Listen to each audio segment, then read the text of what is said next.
Hello, good morning. Thank you for joining with me. We are in A Course in Miracles workbook for students, part 2 of the workbook, section 7, What is the Real World? Lesson 299. Eternal holiness abides in me. My holiness is far beyond my own ability to understand or know. Yet God my Father, who created it, acknowledges my holiness as His. Our will together understands it, and our will together knows that it is so. Father, my holiness is not of me. It is not mine to be destroyed by sin. It is not mine to suffer from attack. We'll go down to footnote 110. This sentence and the previous one mean that my holiness does not come from me, and so it cannot be tainted by my sins and my attacks. Illusions can obscure it, but cannot pull out its radiance nor dim its light. It stands forever perfect and untouched. In it are all things healed, for they remain as you created them. And I can know my holiness, for holiness itself created me. And I can know my source because it is your will that you be known. Practice suggestion by Robert Perry. This is another favorite prayer of mine. I recommend praying it very slowly and intentionally, making it a genuine communication from you to God. Expect Him to hear you. Let the prayer draw you into a state of rest and quiet in which you relax in the happy awareness that nothing you can do can change your original holiness. Let it draw you into a deep meditation, which will be far richer for having been introduced by this lovely prayer. And now I will read the commentary by Robert Perry. This is the sort of lesson that always brings awareness of my split mind to me. One part is sighing blissfully, "Ah, how wonderful to know that God's creation rests intact in me." Yet the other part is looking around and over my shoulder while saying, "You talking to me?" Sometimes, Father, I can accept the idea that there is holiness in me. I want to accept it more often and more deeply. I want to know that holiness is all that I am. I can relate to the first line, that my holiness is far beyond my own ability to understand or know, at least the beyond my ability part. Yet there is some part of me that knows the holiness is there, perhaps unknown, perhaps not yet understood, but still there. When I am aware of my union with God, when I allow that realization to leak through my consciousness, then, together with Him, I know that it is so, that holiness abides in me. The Course belabors this point, repeating it so frequently that I have to realize that there is enormous resistance in me to getting it. My holiness is not mine to be destroyed by sin. It is not mine to suffer from attack. Illusions can obscure it, but cannot put out its radiance nor dim its light. I can alter my behavior. I can hallucinate and believe I have changed my essential nature, but I cannot in reality change what I am. I cannot change what God created as me. My attack on myself didn't work and never will. I remain as God created me, the Holy Son of God Himself.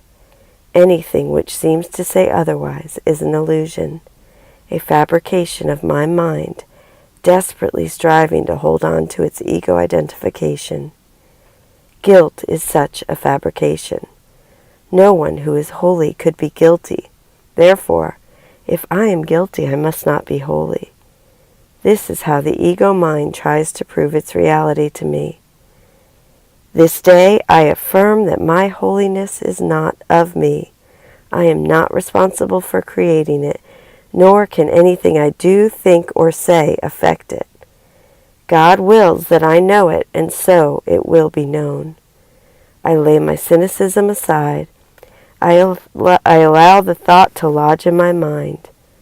Eternal holiness abides in me.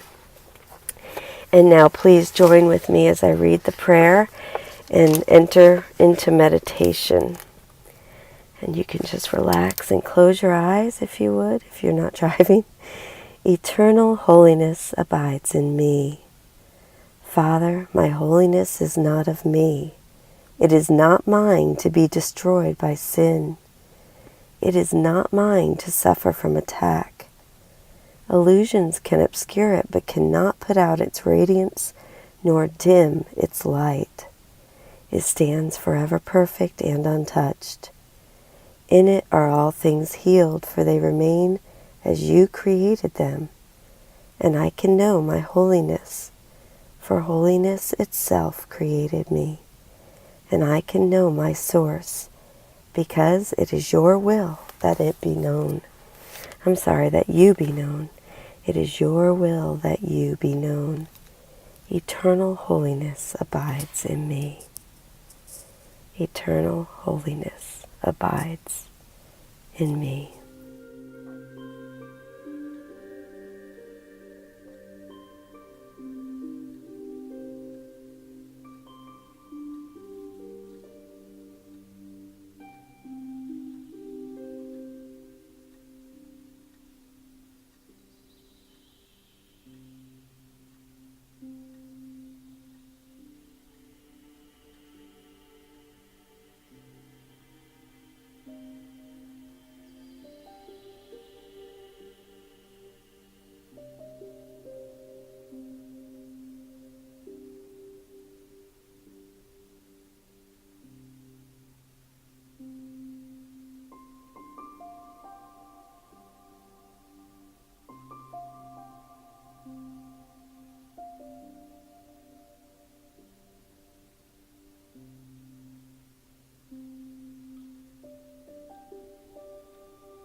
Thank you so much for joining with me in that meditation. Now we will read the section, the commentary by Alan Watson for What is the Real World, which is paragraph 5, sentences 1 and 2. Once time has served its purpose of the Holy Spirit, He has no more need for it. But it is up to us whose purpose time serves. 2 sections in the text discuss the 2 uses of time. Chapter 13, section 4, the function of time, and chapter 15, section 1, the 2 uses of time. These sections tell us in sum that we can use time for the ego or for the Holy Spirit. The ego uses time to perpetuate itself through seeking our death. It seeks the purpose of time as destruction. The Holy Spirit sees time's purpose as healing. The ego, like the Holy Spirit, uses time to convince you of the inevitability of the goal and end of teaching. To the ego, the end is death, which is its end, but to the Holy Spirit, the goal is life, which has no end. We are asked to begin to practice the Holy Spirit's use of time as a teaching aid to happiness and peace, and we do this by practicing the Holy Instant. Time is your friend if you leave it to the Holy Spirit to use. There is a need for time while we are still learning to use it only for His purposes to take the present moment, letting go of the past, letting the past and future go, and seek peace within the Holy Instant. Each day should be devoted to miracles. The purpose of time is to enable you to learn how to use time constructively. It is thus a teaching device and a means to an end. Time will cease when it is no longer useful in facilitating learning. Sentence 2 starts with the word now. That now refers to the point at which time has served its purpose. There is nothing more to be done, nothing for Him to teach us, nothing for us to learn or do except to wait for God to take His final step. Time continues briefly, allowing us a short while to appreciate the real world, and then time and perception disappear. This last step is something referred to quite often in the Course. The phrase last step or final step occurs 29 times. It represents the transition out of perception, duality, and into knowledge, unity, out of the world and into heaven, out of the body and into spirit. Every time it is very clear that that is something accomplished by God alone. We have nothing to do with it. Our only part is preparing ourselves for it, cleaning up our perception until all of it is true perception, free from fear. Or as it was put in the longer quotation above, each day should be devoted to miracles. That is all time is for. Thank you so much for joining with me in this beautiful lesson. Lesson 299, Eternal Holiness Abides in Me.